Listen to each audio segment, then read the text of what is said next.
بسم الله الرحمن الرحيم. الحمد لله رب العالمين، والصلاة والسلام على محمد الأمين سيدنا محمد وعلى آله وصحابته ومن تبعهم بإحسان إلى يوم الدين. أما بعد، برابر الزكان لبروي لمانجي شعباني بيروزين وبرو مانجيشي بيروز روين كمانجي رمضان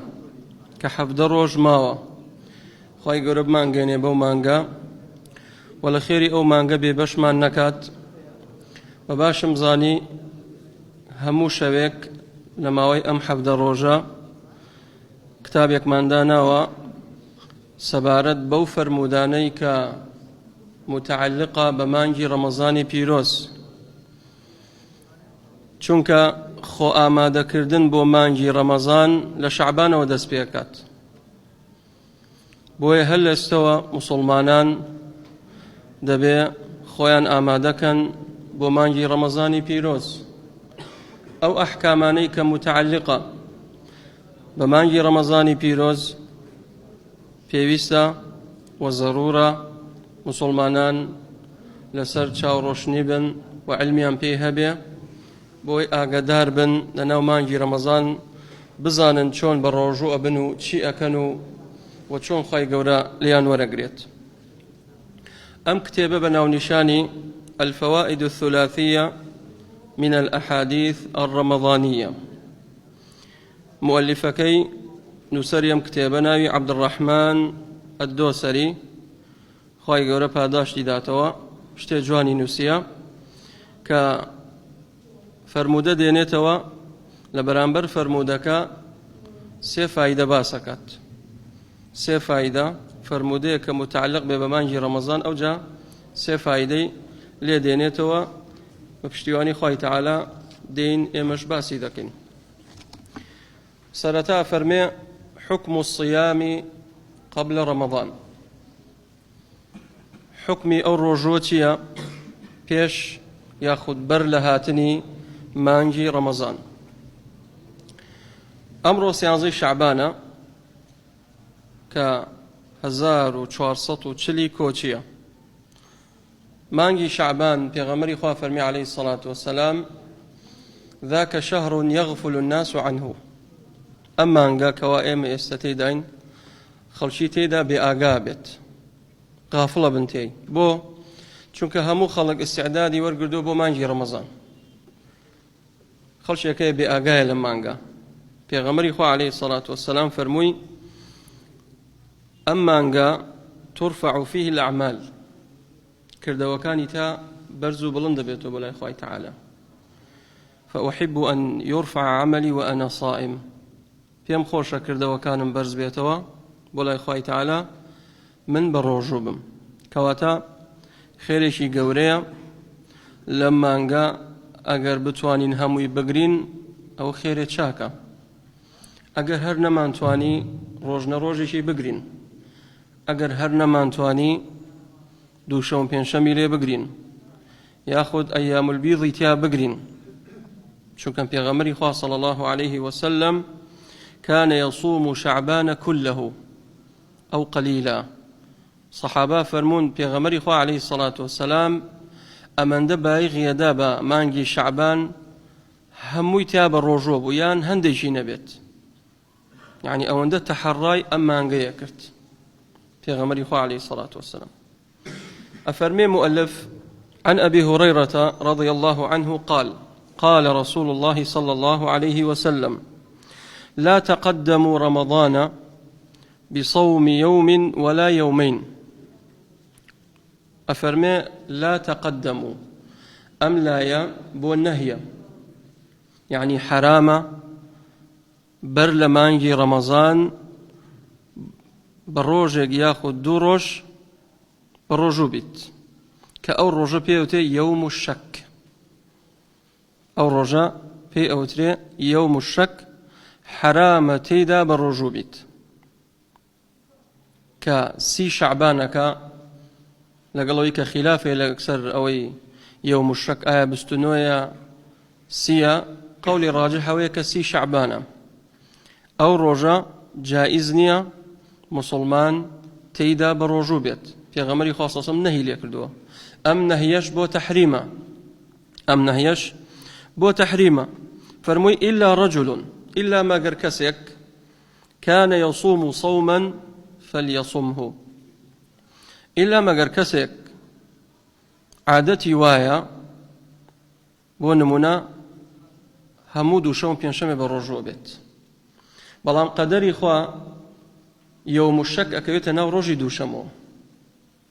أو قيناك بابي قريت أو قيناك بابي قريت چونك أمن هي ما لم يكن للإنسان عادة بالصيام أمن هي شملي أو كساناكت كوا عادتي وانية بروجو بيت بلام سيركي أو روجو بروجو بيت إذا أو تحريمه جائزني بروجو بيت بلام كسيك بو نمونا روجوي كفاري لسلام كابرا با سيارة داتي لمنالي كشتيتي قتل خطأ كفاركي دو مانغا سركاي بروجو بيت أم دو مانغا سركاي بروجو بيت أكيوتنا يوم الشكوى أبي بلين بروجو ما بلين نا أو شملي توناكات يان كسيك روجوي نزري لسرام يان كسيك عادتي واي همودو شوم بينشامي بروجو بيت ويوم الشك أكيوتنا الروجو أو أنا شملي داكات بلام كسيك عادتي وانية بروجو بيت بلام سيرك أو الروجة تايبد من دكاو ترخانيكا بروجو بيتي كسي شعبانة أميان شيا حرامة نابي أو الروجة بروجو بيت أنفر موديا سي فايديتي أباسكين فايدية كم دل الحديث على النهي عن الصيام قبل رمضان بيوم أو يومين أنفر موديا فايدي أويليكين بر لهاتني مانجي رمضان بروجك ياخد دوروش حرامة مسلمان تيدا بروجو بيت كأو رجوت ما ناوي يوم الشكة قمانا بو قمانا چونك لا بستنو لقلسيا متابعي هلالك ريمانج آيا چين ناو مانجي تازا كمانجي رمضانا أو روجا رمضانيا قمانا بو ناوي بروجو بيت تيدا پیغمبر خدا فرمی عليه الصلاة والسلام من صام اليوم الذي يشك فيه الناس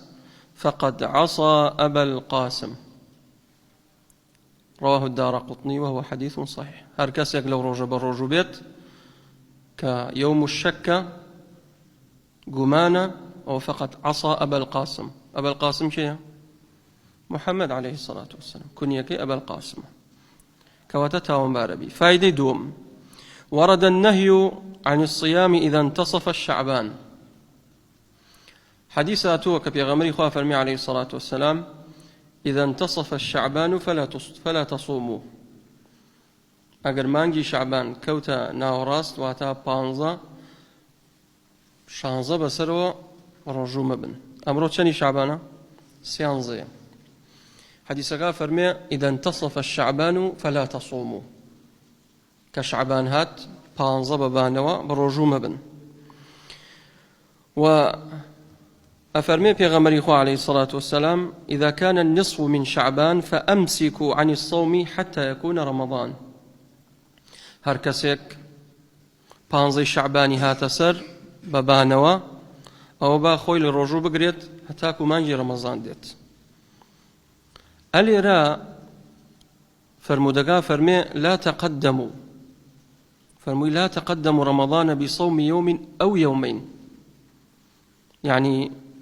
بر لهاتني مانجي رمضان بروجك ياخد دو روج بروجو ما بنتي مفهومي شيا يعني يدل على إباحة الصيام قبل رمضان ب3 أيام فصاعدا في غمري خاصة فرمي روجك ياخد دو روج